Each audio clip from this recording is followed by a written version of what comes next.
Competition exam की तैयारी को समर्पित सभी अभ्यर्थियों का आपके अपने इस यूट्यूब चैनल में हार्दिक आभार। साथियों, जनरल साइंस के 50 इंपॉर्टेंट फैक्ट्स के साथ कई महत्वपूर्ण प्रश्नों की व्याख्यापूर्ण चर्चा इस पेपर में की जाएगी। इन महत्वपूर्ण तथ्यों का संग्रह आपकी प्रतियोगी परीक्षाओं को ध्यान में रखते हुए किया गया है। मैं आपको विश्वस्त कर देना चाहता हूँ कि सभी तथ्यों की शुद्धता व सटीकता का पूर्ण ध्यान रखा गया है। पहले प्रश्न में दिया है कि वास्तविक सूर्योदय से पूर्व ही सूर्य क्षितिज से ऊपर दिखाई देना, ये प्रकाश के अपवर्तन के कारण ऐसा होता है कि सूर्योदय है वो सूर्य उदय होने से पूर्व ही सूर्य है वो क्षितिज, जहाँ पर धरती और आकाश मिलते हुए प्रतीत होते हैं, ऐसे स्थान को क्षितिज कहते हैं। तो वहाँ पर सूर्य का कुछ ऊपर उठा हुआ दिखाई देना प्रकाश के अपवर्तन के कारण ऐसी घटना है वो होती है। अगले सवाल में परिसंचरण तंत्र में रक्त के थक्के का पता लगाने के लिए सोडियम 24 का प्रयोग किया जाता है कि रक्त का अगर कहीं पर थक्का बना है और उसका पता लगाना है तो सोडियम 24 धातु है उसका प्रयोग किया जाएगा। तीसरे सवाल में बॉक्साइट एल्यूमिनियम का अयस्क है। एल्यूमिनियम धातु का जो अयस्क है वो बॉक्साइट को कहते हैं। फिर है साधारण फिटकरी का रासायनिक नाम। तो जो फिटकरी है जिसको हम अपने घरों में प्रयोग करते हैं उसका जो रासायनिक नाम है वो पोटेशियम एल्यूमिनियम सल्फेट होता है। फिर 5 नंबर के सवाल में टाइफाइड या मोतीझरा साल्मोनेला टाइफोसा नामक जीवाणु से होता है। टाइफाइड एक रोग होता है और वो एक जीवाणुजनित रोग है जो साल्मोनेला टाइफोसा नामक जीवाणु से होता है। 6 नंबर के सवाल में है कि शरीर के विकास तथा ऊतकों की टूट फूट की मरम्मत हेतु प्रोटीन आवश्यक पदार्थ है कि बॉडी है उसमें कहीं पर भी जो उसके विकास हेतु जो ऊतक हैं उनकी कहीं पर अगर टूट फूट हुई है और उनकी मरम्मत यानी कि शरीर में ऊतक हैं वो अपनी पुनः स्वाभाविक अवस्था में आ जाएं, इसके लिए प्रोटीन आवश्यक पदार्थ है वो माना जाता है। 7 नंबर के सवाल में सन 1948 में स्थापित कि 1948 में स्थापित IUCN जिसकी फुल फॉर्म है international union for conservation of nature, एक प्रकृति एवं प्राकृतिक संसाधनों का संगठन है जो प्रकृति के क्षेत्र में जो प्राकृतिक संसाधन है उनका संरक्षण हेतु एक संगठन बनाया गया है जिसका मुख्यालय है वो स्विट्जरलैंड में है। तो साथियों इसमें कई प्रश्न बन रहे हैं, जैसे इसकी 1948 में स्थापना हुई थी, इसकी फुल फॉर्म क्या है, इसके अलावा ये जो संगठन है ये किस क्षेत्र में काम करता है और इसका मुख्यालय कहाँ पर है। तो 4-5 सवाल इसमें बने हैं तो इसको देखना है आपको। आगे 8 नंबर के सवाल में किसी एक ही पदार्थ के विभिन्न अणुओं के बीच कार्य करने वाले बल को असंजक बल कहते हैं। एक ही पदार्थ के विभिन्न अणुओं के मध्य जो कार्य करने वाला जो बल होता है उसको असंजक बल के नाम से पुकारते हैं। अगले सवाल में है कि प्लायन वेग क्या है। तो प्लायन वेग वह न्यूनतम वेग है जिसमें किसी पिंड को पृथ्वी की सतह से ऊपर की ओर फेंके जाने पर वह गुरुत्वीय क्षेत्र को पार कर जाता है पर पृथ्वी पर वापस नहीं आता है। कि जैसे पृथ्वी का प्लायन वेग है वो 11.2 किलोमीटर प्रति सेकंड है कि 11.2 किलोमीटर प्रति सेकंड की स्पीड से अगर धरती से किसी वस्तु को हम अंतरिक्ष की तरफ फेंकते हैं तो वो वस्तु है वो वापस धरती के क्षेत्र में लौट कर नहीं आता है और वो पृथ्वी के जो क्षेत्र है उसको वो पार कर जाता है। तो वो वस्तु है वो सदा सदा के लिए पृथ्वी के चारों ओर चक्कर लगाना शुरू कर देती है। तो प्लाइन वेग है वो जो परिभाषा दी गई है उसको कहते हैं। फिर आगे है कि जरा दृष्टि दोष जिसको प्रेस बायोफिया भी कहते हैं में न पास की और न ही दूर की दृष्टि स्पष्ट होती है। कि जरा दृष्टि दोष में न तो पास की वस्तु स्पष्ट दिखाई देती है न ही दूर की वस्तु है वो स्पष्ट दिखाई दे पाती है। तो जरा दृष्टि दोष है उसके लिए बेलनाकार लेंसों का प्रयोग भी किया जाता है इस दोष के निवारण हेतु। फिर 11 नंबर के सवाल में है कि दो प्राथमिक रंगों को मिलाने से जो रंग प्राप्त होते हैं उन्हें द्वितीयक रंग कहते हैं। कि दो प्राथमिक रंग हैं उनको मिला अगर आपस में मिला लिया जाता है परिणाम स्वरूप जो रंग बनेगा उनको द्वितीयक रंग के नाम से पुकारते हैं। जैसे लाल और हरे रंग को मिलाने पर ये प्राथमिक रंग है और इनको मिलाने पर जो द्वितीयक रंग प्राप्त होगा वो पीला रंग हमारे को प्राप्त होता है। फिर 12 नंबर के सवाल में वसा को सोडियम हाइड्रोक्साइड की उपस्थिति में गर्म कर विघटित करने की क्रिया को साबुनीकरण कहते हैं। कि वसा है उसको सोडियम हाइड्रोक्साइड की उपस्थिति में गर्म करके विघटित कर लेते हैं तो उस क्रिया को साबुनीकरण के नाम से पुकारा जाता है। 13 नंबर के सवाल में कि मनुष्य के रक्त में भिन्नता का कारण आरबीसी में पाई जाने वाली ग्लाइकोप्रोटीन है जिसे एंटीजन कहते हैं, कि मनुष्य के रक्त में उसके अलग अलग भिन्नता है। जैसे मनुष्य का जो रक्त है उसको अलग 4 प्रकार के ग्रुपों में विभाजित किया गया है, तो वो विभाजन है वो आरबीसी, जो लाल रक्त कणिकाएं हैं, उनमें पाई जाने वाली जो ग्लाइकोप्रोटीन है उसको एंटीजन के नाम से पुकारते हैं, और इन्हीं एंटीजन के कारण ही जो रक्त है उसका समूह है वो अलग अलग माना जाता है।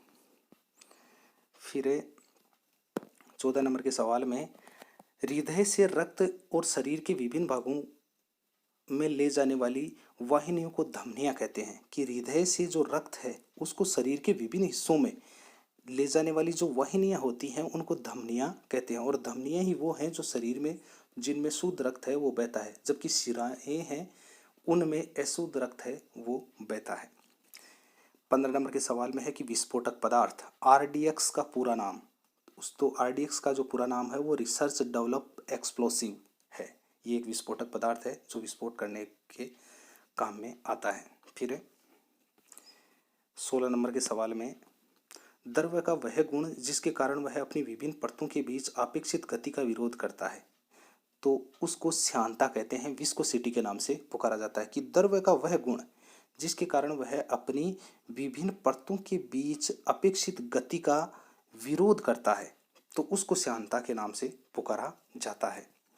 17 नंबर के सवाल में, कि साबुन के बुलबुले को आवेशित करने पर उसका आकार है वो बढ़ जाता है, कि साबुन का जो बुलबुला होता है वो अगर उसको हम आवेशित करें, अगर इलेक्ट्रॉन या इलेक्ट्रॉन के अलावा ऋणात्मक और धनात्मक रूप से, तो जैसे ही हम उसको आवेशित करते हैं तो उसका जो आकार है वो बढ़ता जाता है। साथियों, अगर आप किसी भी प्रतियोगी परीक्षा की अगर तैयारी कर रहे हैं तो आपके अपने इस यूट्यूब चैनल पर अनेक प्रकार के वीडियो हैं वो अपलोड किए गए हैं, आप उनको ज़रूर अवलोकन करें ताकि आपकी प्रतियोगी परीक्षाओं में वो सहायक साबित हों। फिर 18 नंबर के सवाल में, ऐसे जलीय विलयन जिनको अम्ल या क्षार की अल्प मात्रा मिलाने पर भी उनके पीएच में कोई परिवर्तन नहीं होता है, तो ऐसे विलयन बफर विलयन कहलाते हैं। कि ऐसे जलीय विलयन जिनको अम्ल या क्षार की अल्प मात्रा मिलाने पर भी उनके जो पीएच वैल्यू है उसमें अगर किसी प्रकार का अगर कोई परिवर्तन नहीं होता है, तो ऐसे विलयन को बफर विलयन के नाम से पुकारा जाता है। 19 में, प्राकृतिक रबर को सल्फर के साथ मिलाकर गर्म करने की क्रिया वल्कीकरण कहलाती है। जो प्राकृतिक रबर होता है उसको सल्फर के साथ में अगर मिलाकर उसको गर्म कर लिया जाता है, तो ऐसी जो क्रिया होती है उसको वल्कीकरण के नाम से पुकारा जाता है। 20 नंबर के सवाल में, कि सिंदूर का रासायनिक नाम है, सिंदूर जिसका हम दैनिक जीवन में अपने घरों में प्रयोग करते हैं उसका रासायनिक नाम है मर्क्यूरिक सल्फाइड, और उसका जो अणुसूत्र है वो HgS है। कि रासायनिक नाम मर्क्यूरिक सल्फाइड है और उसके अणुसूत्र है वो HgS है। आगे के सवाल में 21 नंबर में है कि बल्ब के टंगस्टन तंतु का ताप 1500 डिग्री सेल्सियस से 2500 डिग्री सेल्सियस होने पर श्वेत प्रकाश देता है, जबकि टंगस्टन का गलनांक है वो लगभग 3500 डिग्री सेल्सियस तक होता है। कि बल्ब का जो टंगस्टन तंतु है, फिलामेंट है, उसका जो ताप है वो 1500 डिग्री सेल्सियस से 2500 डिग्री सेल्सियस तक वो जलता है, जिससे हमारे को प्रकाश है वो प्राप्त होता है। जबकि जो टंगस्टन का जो गलनांक है वो 3500 डिग्री सेल्सियस होता है। इतना टेम्परेचर होने पर जो फिलामेंट है वो जलकर टूट सकता है। फिर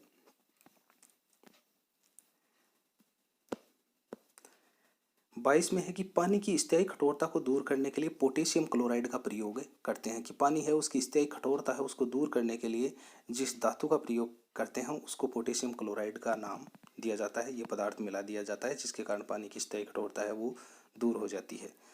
आगे 23 नंबर के सवाल में है कि बारूद जिसको गन पाउडर कहते हैं उसमें 75% है वो पोटेशियम नाइट्रेट होता है, और 10% गंधक का प्रयोग होता है, और 15% चारकोल व अन्य पदार्थों के का मिश्रण है वो मिला होता है। तो जैसे ये तमाम चीज़ें हैं ये सब मिलेंगी तो वो बारूद है, गन पाउडर है वो बन जाता है। 24 नंबर के सवाल में, कवक और शैवाल के संयुक्त रूप को लाइकेन कहते हैं।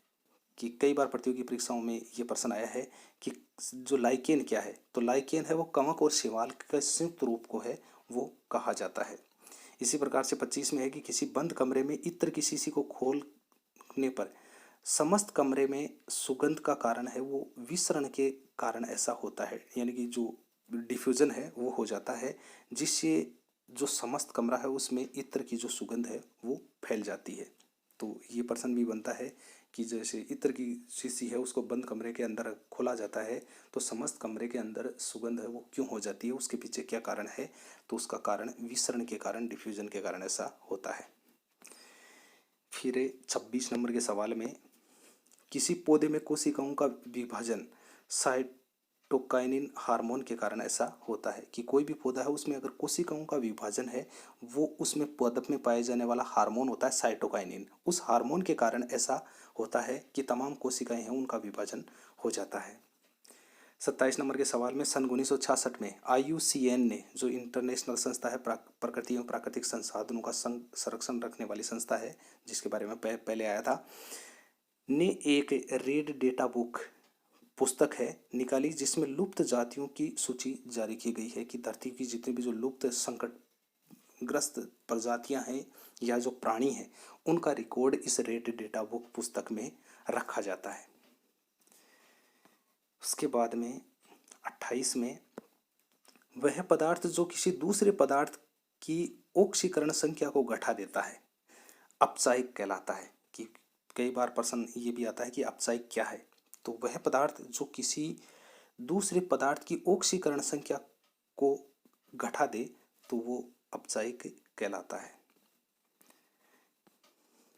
29 में, प्रकाश एक माध्यम से दूसरे माध्यम में प्रवेश करता है तब उसकी आवृत्ति और रंग है वो नहीं बदलता है। कि प्रकाश एक माध्यम से दूसरे माध्यम में अगर प्रवेश करता है तो उसकी आवृत्ति और उसके रंग में किसी भी प्रकार का कोई बदलाव है वो नहीं होता है। 30 में है कि रेबीज रोग को हाइड्रोफोबिया भी कहते हैं और यह एक विषाणु जनित रोग है कि पागल कुत्ते के काटे जाने के कारण रेबीज रोग है वो हो जाता है, जिसको अन्य रूप में हाइड्रोफोबिया के नाम से भी संबोधित करते हैं इस रोग को।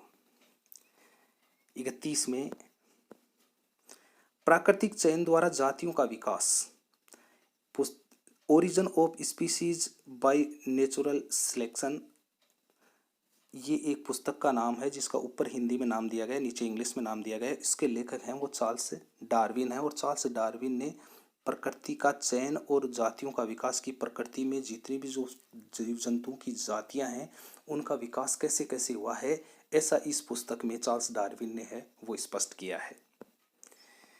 फिर 32 में, विद्युत शक्ति को वाट में तथा विद्युत ऊर्जा को किलोवाट घंटा में मापते हैं। ये भी बहुत बार प्रश्न पूछा जाता है कि विद्युत शक्ति है उसका को मापन है वो वाट में किया जाता है और विद्युत ऊर्जा है उसका मापन है वो किलोवाट घंटा में किया जाता है। ध्वनि ऊर्जा को विद्युत ऊर्जा में, कि ध्वनि ऊर्जा है उसको विद्युत ऊर्जा में जो यंत्र बदलता है वो उसका नाम है माइक्रोफोन। माइक्रोफोन के द्वारा ऐसी क्रिया होती है कि ध्वनि ऊर्जा है उसको विद्युत ऊर्जा में परिवर्तित कर दिया जाता है। 34 में,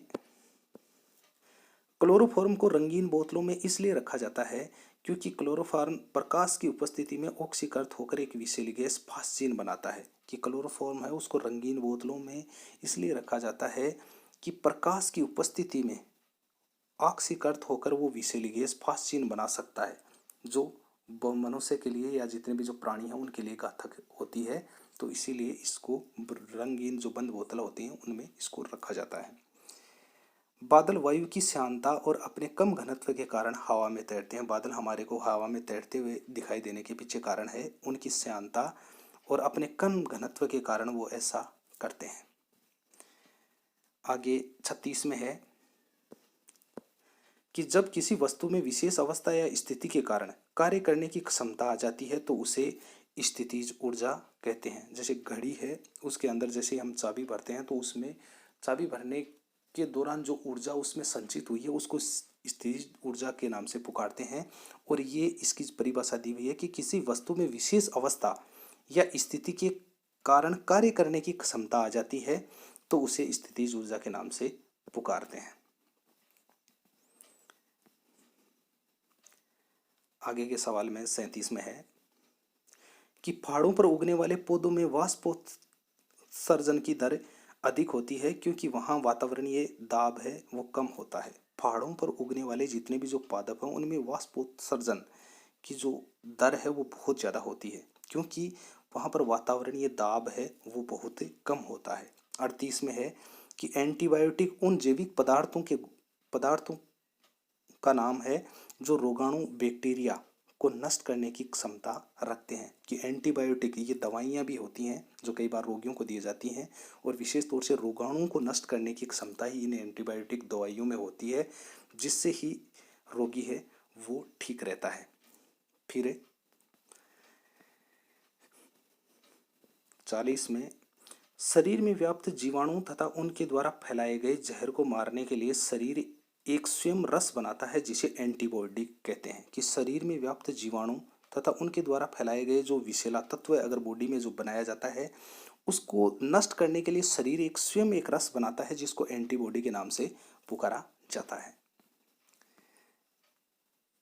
उसके बाद में 41 में है कि सेलुलोज एक कार्बोहाइड्रेट है जो पौधों की कोशिका भित्ति का मुख्य घटक है। सेलुलोज है वो एक तरह का कार्बोहाइड्रेट है जो पौधों की कोशिका भित्तियों का मुख्य घटक है।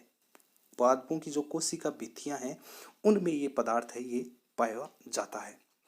चाय की केतली के अंदर चमकदार सतह न तो बाहर से ऊष्मा का अवशोषण करती है न ही भीतर की ऊष्मा को बाहर जाने देती है, अतः चाय देर तक गर्म बनी रहती है। कि चाय की जो केतली होती है उसके अंदर एक चमकदार सतह है वो बनाई जाती है, और वो चमकदार सतह है वो न तो बाहर की ऊष्मा का अवशोषण करती है और न ही भीतर की ऊष्मा को बाहर जाने देती है। इसी के कारण थर्मसों में जो चाय के होते हैं उनमें देर तक रखी हुई जो चाय है वो गर्म बनी रहती है। 43 में ऊष्मा के संचरण की वह प्रक्रिया जिसमें ऊष्मा बिना किसी माध्यम के विद्युत चुंबकीय तरंगों के रूप में एक स्थान से दूसरे स्थान तक पहुंच जाती है विकिरण कहलाती है। कई बार ये भी पूछा जाता है कि विकिरण क्या है। तो ऊष्मा के संचरण की वह प्रक्रिया जिसमें ऊष्मा बिना किसी माध्यम के विद्युत चुंबकीय तरंगों के रूप में एक स्थान से दूसरे स्थान पर पहुंचती है तो उस क्रिया को विकिरण कहते हैं। 44 में है कि स्वस्थ मनुष्य के शरीर का तापमान 98.4 डिग्री फ़ारेनहाइट व या 37 डिग्री सेल्सियस तापमान है वो 37 डिग्री सेल्सियस होता है, और केल्विन जो ताप होता है वो 310 केल्विन के रूप में शरीर का जो ताप है वो मापा जाता है। तो फ़ारेनहाइट पर तो 98.4 डिग्री फ़ारेनहाइट हो गया, सेल्सियस डिग्री पर 37 डिग्री सेल्सियस है, और केल्विन के रूप में 310 के रूप में मापन किया जाता है। फिर कुष्ठ रोग या कोढ़ रोग माइकोबैक्टीरियम लेप्री नामक जीवाणु के द्वारा होता है। कुष्ठ रोग जिसमें कोढ़ रोग मनुष्यों में होता है ये माइकोबैक्टीरियम लेप्री नामक जीवाणु से होता है, यानी कि एक जीवाणु जनित रोग है।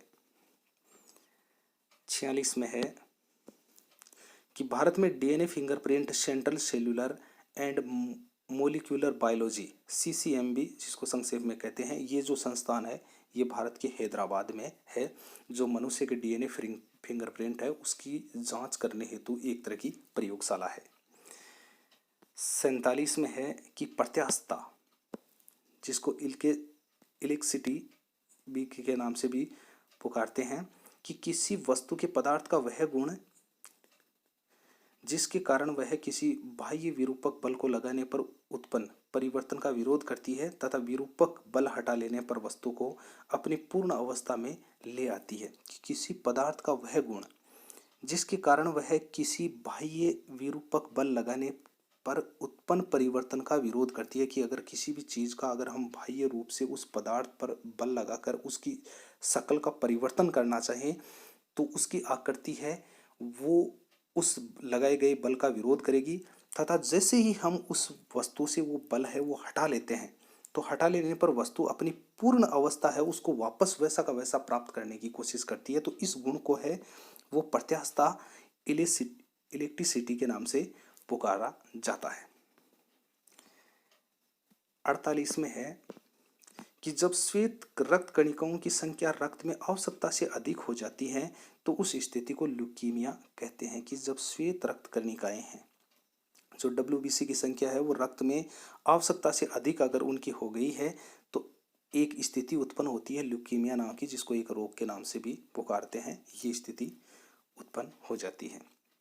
49 में है कि रक्त के दाब को मापने का जो यंत्र है, रक्त दाब मापने का यंत्र है, वो स्पिंगोमेनोमीटर के नाम से उसको पुकारते हैं और इस यंत्र की सहायता से रक्त का दाब है वो मापा जाता है। अंतिम 50 नंबर के सवाल में, पोखरण जैसलमेर में मई 1998 में हुए परमाणु परीक्षण के अभियान का नाम ऑपरेशन शक्ति था। कि ऑपरेशन शक्ति है वो 1998 में पोखरण जैसलमेर में जो परमाणु परीक्षण किया गया था, उस परीक्षण का नाम, उस अभियान का जो नाम था वो गुप्त नाम ऑपरेशन शक्ति था। तो साथियों, इस तरह से ये आपके 50 प्रश्न हैं ये पूर्ण हो चुके हैं और इनमें कई तथ्य हैं, कई कई प्रश्नों में कई कई प्रकार के सवाल बने हैं। तो आप एक बार फिर से इस वीडियो को है वो ध्यानपूर्वक ज़रूर देखें और अगर आप चैनल पर नए हैं तो चैनल को सब्सक्राइब जरूर करें, ताकि आने वाले विभिन्न विषयों के जो वीडियो हैं वो उनके नोटिफिकेशन आपको सर्वप्रथम मिलते रहें। और अगर आप अन्य भी किसी भी प्रतियोगी परीक्षा की तैयारी कर रहे हैं तो चैनल पर बहुत सारे वीडियो हैं वो अपलोड किए गए हैं अलग अलग विषयों से संबंधित। तो जो भी आपके विषय हैं उनसे संबंधित आप वीडियो हैं उनका अवलोकन ज़रूर कर सकते हैं। तो मिलते हैं ऐसे ही एक नई वीडियो के साथ में, तब तक के लिए जय हिंद, जय भारत।